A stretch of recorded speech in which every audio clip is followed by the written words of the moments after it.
Alright guys, welcome back to the channel. Thanks for checking the video out today. We have more PlayStation news, rumors, and leaks to go over and discuss today.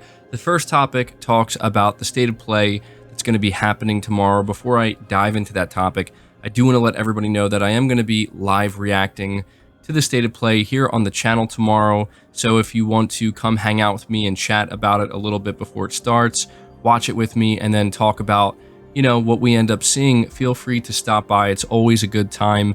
And I also want you to let me know what your expectation levels are for this state of play tomorrow, because I've seen a lot of different people talking about it and giving their, predictions on what they're hoping to see or what they think is going to show up. And so I'm going to be really interested to see, where you guys are at with this. Do you think it's going to be a good state of play, a poor state of play? Is there a particular game that you're hoping will show up or that you're expecting to see? I'll definitely be interested to see what you guys have to say. But the first topic here is Sony confirming one of the bigger games, I would say, that is going to be part of the state of play tomorrow. That is Horizon Call of the Mountain over on the official PlayStation Twitter. They say tomorrow, get a new look at Horizon Call of the Mountain for PSVR 2 during state of play. Now, this was kind of unexpected in my opinion. I didn't think Sony would be confirming any of the games that were going to be part of this show before it actually happened, but I do think it's a good thing they did this, because what it does confirm is that we will be seeing PlayStation Studios to some extent during this state of play. As of right now, obviously we just have Call of the Mountain that's being developed between Guerrilla Games and Firesprite. This could be the only PlayStation Studios title that shows up over the course of this 30-minute state of play, but I was thinking, it makes sense. This is the first batch of PlayStation VR 2 games that are going to be revealed, and it would be pretty strange if PlayStation Studios didn't show up to some extent, right, to kind of talk about some of the games that they have in development. So it wouldn't surprise me at this point if we end up getting maybe one more title for PlayStation VR 2 revealed that is coming directly from PlayStation Studios. However, I do anticipate that the only presence PlayStation Studios is going to have at the state of play will be for PlayStation VR 2. I think there's going to be third-party PlayStation VR 2 titles revealed as well, and for all we know, Horizon Call of the Mountain could be the only game that is featured during this state of play that's coming from PlayStation Studios. But nonetheless, I am still glad that Sony confirmed this, because this is a game that I'm interested in seeing more of. I really enjoyed Horizon Forbidden West, one of the best games I played all year so far, and I think that a world like Horizon is perfect for VR, and we got that little teaser obviously, but I'm eager to see more. So yeah, this is just a little update that I wanted to give you guys when it comes to tomorrow's state of play. And one last thing I want to say before I move on to the next topic, when it comes to expectations, I noticed that there are a lot of people who have, in my opinion, their expectations are too low.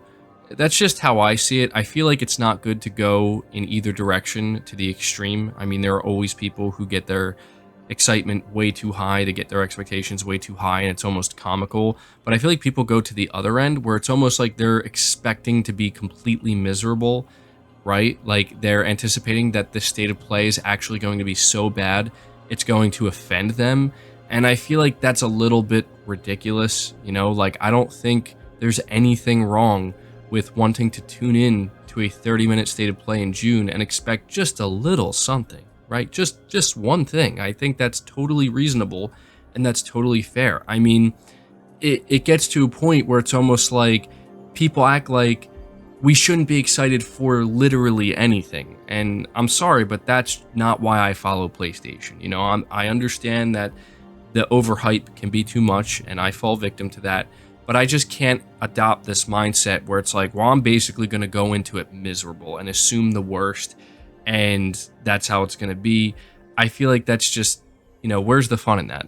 I follow PlayStation to be excited, to be happy, to look forward to things that they're doing and things that they're releasing on the platform. I can't have an overly cynical attitude towards it. I just felt the need to say that because we know how it is with these state of plays, guys. So I guess just to end this topic and move on, my expectation levels currently are sitting at 5 out of 10, right in the middle where I'm looking forward to seeing these PSVR 2 games. I'm somewhat hopeful that it's going to be a decent showing, but I'm not expecting anything of significance. So I think a 5 out of 10 fits that perfectly. Maybe you can let me know down below.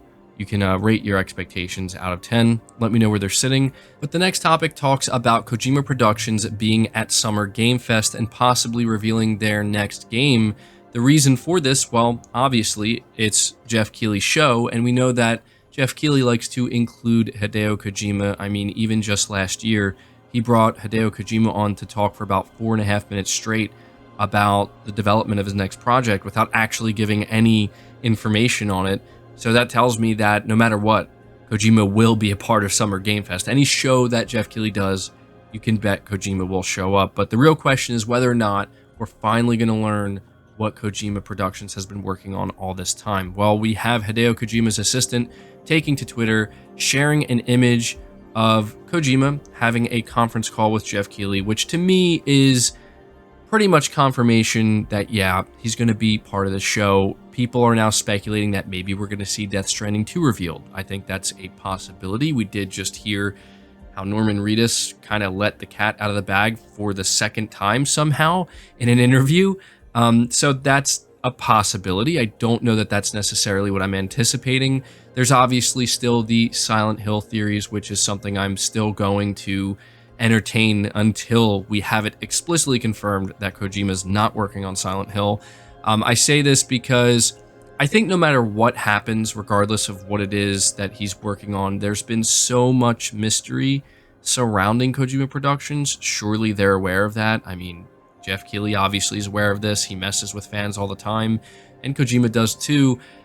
I think that whatever we end up seeing, it's not going to be clear cut. Like, I'm not anticipating that Kojima's just going to walk out on stage and be like, here's my new game. And then we see the new game and here's the title of the new game. And okay, we'll show you more later. I just don't see it going down like that. I think it's going to be something a little bit more intricate, a little bit more mysterious, and a little bit more potentially exciting than just a, traditional reveal. But that's just my 2 cents. But at the very least, I can let you guys know that it seems highly likely Kojima Productions will be at Summer Game Fest. But talking about Summer Game Fest, the official Twitter for the event, they say here, here's a look at more than 30 partners that will participate in Summer Game Fest activities across June. Stay tuned for more announcements and details in the coming days. And they list all of, their partners that are going to be involved. And I'm not going to read them all off here, but it is worth noting that PlayStation is here and they are part of Summer Game Fest. Now, again, this is where my confusion kind of sets in a little bit, because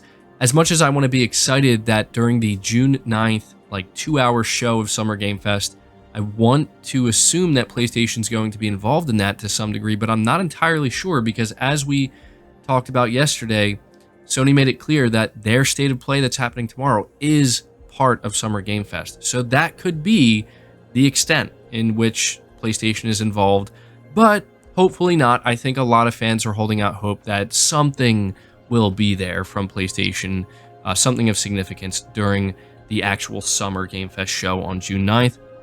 But yeah, there are a lot of other teams here. Blooper team is there, and we've heard the rumors about Silent Hill 2 remake, so a lot of people are hoping that we're going to have something like that announced if it turns out to be real, which it seems like it is. But yeah, let me know what you guys are hoping to see at Summer Game Fest. And the final topic I have for you talks about Forspoken briefly, because it says here Forspoken uses ray-traced shadows and ambient occlusion and features upgraded global illumination. It says here in a new creator interview series posted by Luminous Productions, we learn more about the new features of the engine, including ray tracing support in Forspoken. While ray tracing is confirmed to be supported in the game, it is not in the form of reflections, but instead will be used to offer accurate shadows with the ray-traced shadows and ambient occlusion. In a new interview, Kenji Matsuda, lead graphics programmer at Luminous Productions, mentions what new technology they have incorporated in Forspoken to make it visually appealing as their next project.